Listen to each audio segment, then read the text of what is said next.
action. Welcome to Floater. Today we're going to be talking to Rachel Popov, have a conversation about her float story and what she got from it and how she likes it. All right, Rachel, so tell me why did you float? Like, what attracted you to floating? Well, you told me about floating. I think it was maybe 2 years ago. Could have been a year ago. I kind of don't remember. Anyway, it's more like it's a deep. You get into a deep state of meditation, self-awareness, and that's something that I'm very interested in. Right. And you would tell me about it, and it just seemed like a very cool thing to experience. Instead of getting like external stimuli, it was like very like you Right. sort of like hallucinate, and I'm kind of intrigued by that. Like, what would I think about if I didn't have to think? In a way, Yeah. like what's there, what's left there. And so yeah, I was just very intrigued by it. And then friends of mine went floating, and all had very different personal experiences. And so I've just been like, I love it. I'm super Right. attracted to it, and it's also a part of the yoga eightfold path. And so it's like sensory deprivation. So That's right. just It wanted is. to. That's cool, and you're a yoga teacher, Yes. so I actually can help you in your practice a Oh, little bit, yeah. different aspects of yoga. Very Right. cool. So did you have like any anticipations before you floated? Oh yeah, I Like, wanted to see fireworks. you wanted to see Yeah. hallucination and Oh, or visuals and stuff. Definitely. So that's funny because I've been floating several times, and I've never hallucinated or I've never seen anything or anything like that besides just the little splotches, which I know are just my brain trying to configure the darkness, but nothing psychedelic. So that's very cool. So so where did you float? I floated in Asheville at Still Point Spa, Nice. Still Point Wellness Center. Cool. What did you like about that facility? As soon as you walked in, it was so inviting. It was a very comfortable environment. Floating is not something that I think it brings a lot of anxiety to people, or at least it did to me. Even though I was sort of comfortable with it since friends of mine had done it. It always, they had done the hard part for me. But anyway, so it's just a very inviting place when you walk in there. The main room, the reception, the person at the desk, I think his name was Paul. He's just very inviting. I felt very comfortable. He told me exactly like what to do, and then you sit into another room and then in a like a reading library, and there's like a ton of books there that you can I honestly just sat there and looked at all the titles of the books. I didn't even pick one up, but it was just like there's separate rooms, and then in another room there's a fish tank and like 2 other chairs. So it just it's a very comfortable environment, very inviting, and if you didn't know what you needed to do, like it was very easy to ask. Right. Yeah, it's a nice spot. Yeah. Having there. I love the fish tank. Yes. Yeah, that's a nice accent. Is there anything that you didn't like about the place, or you thought they could do better, or like, that you would like to see in a float center? Honestly, I can't really think of. It was just a really great experience. I got a massage there, and I floated, and both times I just felt I liked it. Awesome. I liked the setup of it. So what type of tank did you float in? It was a Float Lab Technologies. I don't know what year model, but Right. It was a nice big tank. I think it was 6x8. You can correct me if I'm wrong. Yeah. And then like how many pounds of Epsom salt? Maybe 1,200. So this model, it was 8 feet long, 6 feet wide, and 7.5 feet tall. And I believe they had about 1,200 pounds of Epsom salt in there, and about a foot of water. So yeah, I like that. I'm also seeing online there's like they're like clamshells, and it doesn't seem like there's much space above you. Not that it really matters because once you're in there, it doesn't matter. But it was kind of nice to be in a bigger space. Just to get you in. Would you think that you'd been as willing to do it if it wasn't a chamber like that where you could stand up and? Yeah. Well, I don't know. I felt more comfortable in this because honestly, the word sensory deprivation is sort of, I feel like it's a negative because it like takes away. And so like this felt more like a bath. So it was like, I call it like flotation therapy. So it was Right. like, it felt like more welcoming. I think just the bit, because it was bigger. Right.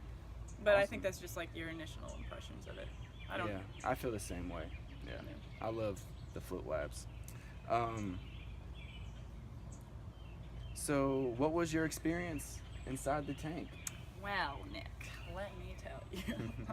So, as I told you before, I was like I wanted to see like, fireworks. I was like, what am I doing? Like, I've been hearing about this float tank for a few years now, and then my friends have experienced it. Like, February, we went up to Asheville, and they had just incredible experiences in their own personal ways. And so I was expecting amazing things. Anyway, so I was a little anxious, honestly, before I got in there. And I got into the tank, and I was lying down there, and I just started moving a lot, just like feeling like if there was any, because I had a friend who felt a lot of like cracks in her back and stuff. Yeah. And I knew like about the physical benefits of it, and so I was like trying to see if I felt any cracks or anything. But it just felt good to move from side to side. Mm-hmm. And in different positions with my arms up over my head and stuff. Mm-hmm. So it was more of just me like sort of exploring the tank at first, and then I noticed like I was at one point, because he told us where we should try to like have our head and where we should have our feet, and so I noticed at one point that I was like totally turned around, and I didn't really know how that happened. So you're on your head was where the feet were? Yeah, and then I like reached out because he told us exactly like where the handle was to push the door open if we wanted to get out or when it was time. Right. And so I just knew that I wasn't where my head needed to be. Right. And so then like I made my way back over there, and I was still like working so hard to relax is honestly, which is very kind of funny because you can't really work hard to relax. Right. But like I said, fireworks are my goal. Right. So anyway, so I was there, and then there's a plastic pillow that you can put under your necks for more head support, and some people really like that. I tried it out because I just wanted to try everything, I'm curious, and it was cool, but I didn't think it was really necessary for me because I was able to bring my head back without getting water in my eyes without it. So I put that aside. I also I had earplugs in my ears Mm-hmm. as well. Anyway, and so then I feel like that first, like obviously I didn't have a clock, but I felt like it was about a first hour. I was just like very fidgety, like getting used to the new environment. Right.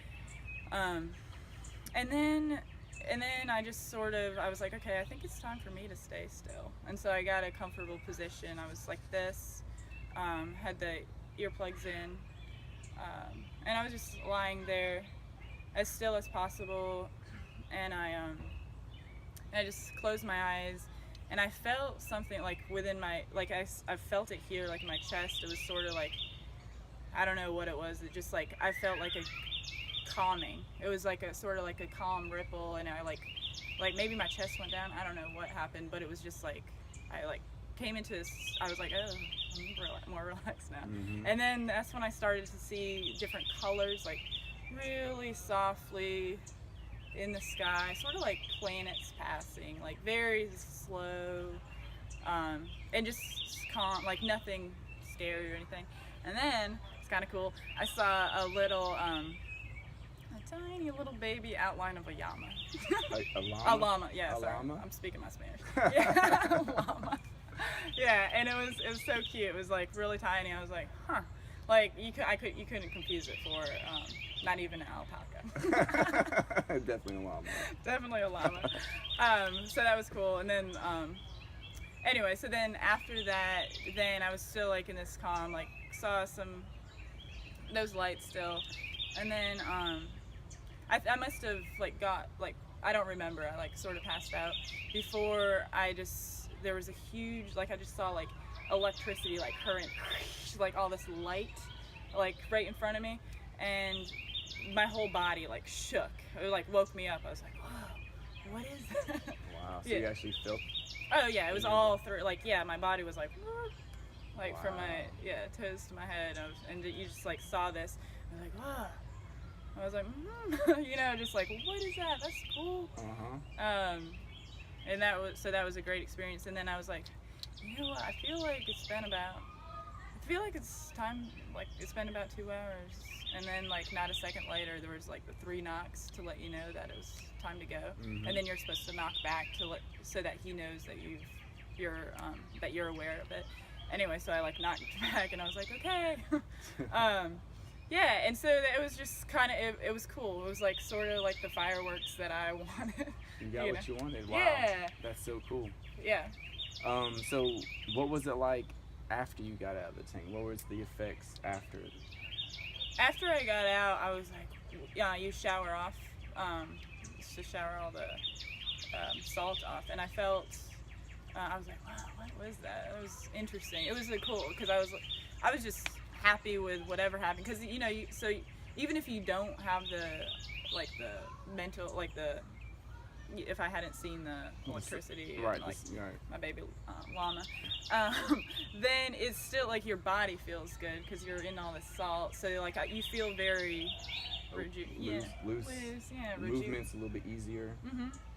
Yeah, and then you just, I don't know, I just felt good. And I know some of my friends talked about like wanting to be like really quiet after their experience, and I like felt like, I felt good, like honest, like I don't know another way. Right. You know, I went, my friend Megan, we went to go get coffee and some breakfast, and it was just like very, you know, it just felt like after you do a hot yoga class, I guess, when it was like sort of kind of in the moment, more present. Oh yeah. Yeah. Yeah, it was just very calm and relaxing. Cool. After that. So, is there anything else you want to say about floating in general, or your experience, or? Well, I did forget to tell you at the beginning when I got into the tank, I was like, ugh, because it was a little cold, and I was like, oh, my worst thing, I hate being cold, and so I was like, 2 hours of this, all right, and so like you know, like you think about like what are some options, what can I do? Should I just like suffer through it, or could I like get out and tell them like, oh, I'm a little chilly, can we heat it up? But I just sort of, like I had goosebumps on my body, you know, it was like that kind of cold. Right. And so I knew that with the sensory deprivation or the flotation therapy, that it should be like equal to your body temperature. Right. So that you have that like mind body, like your mind's not really, or you can't feel your body, right? Exactly. Yeah. And so I was a little worried about that, to be honest with you. But it did, I think it was after that hour when I like was able to like fully relax, that I didn't feel a difference with the temperature. The air temperature kind of leveled out after your body's in there. And the air and the water, so I wasn't cold. Okay, that's good. Yeah. But other than that, I liked it, and Megan actually asked me, she's like, how often would you do this flotation therapy, like if you had to like pay for it and like all that kind of thing? And I think it's something to do, like for me, it's sort of like I told her I would do it probably like once every 3 months or something like that, but honestly I think I would like to do it more often than that. It's like it's good for your mental health, I think, honestly. Just like what's going on, like a little check-in. Right, a little self-talk, a little reset. Like where's your mind going? Yeah. Like what's going on? Yeah, and that's all different for everybody, you know. Right. Well, that's a question that a lot of people ask is, how often should I float? And it really depends on where you're at in life, what you're trying to get out of it, and what you need. Some people, you know, if they're going through a very stressful time in their life and they find that floating, you know, gives them that perspective and release, you know, they're, you know, maybe once a week might be something that they need. But if they live a pretty balanced life and, you know, they take care of themselves and they do other types of meditation, you know, maybe, you know, once a month, you know, would be enough. So yeah, it just depends on the person. Right. Yeah, and they also recommend, like I did 2 hours, and I know that might sound like a little crazy, 2 hours might seem like a long time, but for me, I sort of expected my behavior in the sense like I knew that I'd be like, Yeah. wanted to know, like I've heard about it so much, like I want to like be more aware. I think even in the tank, like what's going on, like what's the neck pillow like, and so for me it was really important that 2 hours. I could have probably, I think 90 minutes it would have been like too soon. I wouldn't have gotten that electricity. But now that you've done that, you've kind of felt around, your next time you're going to be a little bit more familiar with that environment. Do you think you would still do another 2 hours? I'd probably actually do 90 minutes. 90? Yeah, I think so. I mean, I think it might depend, but yeah, I think 90 minutes. Well, it depends when my next flight would be, So maybe if it's in 3 months, then maybe I would do 2 hours. I don't know. It's just, it takes you a little while to, like, it's a different thing. It's a little weird, like when you first get in there. So you just sort of have to be comfortable with that. But yeah, it's just a good. But if you were to do it like more often, you might be able to get into that state a little bit quicker, and you might want to stay in that state longer. So yeah, it just really depends on what you need at that time. Right. Yeah, I'm gonna expect it to be obviously different. Yeah. So. Every float's a little different. Right. Yeah. Anything else? I would say, well, like I had so much expectations. So, and which. Like, I don't know any different. Like, for me, that's just sort of how I am. But, like, I would recommend, like, going in there with an open mind, as open as you can be, and just be happy if you don't have that, like, that mental, I don't know, what do you call it? Like, that experience. Any time of, having any kind of anticipation or expectation is tough, because it's all about letting go. Right. And if you try to have an experience, you're not letting go. Right. So you just kind of have to let go and see where it takes you. And then just appreciate the benefits physically. Then, if you don't get that that mental breakthrough that you want, then just know that like all this salt is so good for your body, and it's just relaxing. You're taking time to be by yourself, to like, So just be appreciative of that if you don't get that, and then like give it a shot. Like you were open-minded to try it, so just. Awesome. Yeah. Well, thanks for talking to us. Yeah, thank you so much, Nick. All right, so that's it, guys. Floater out.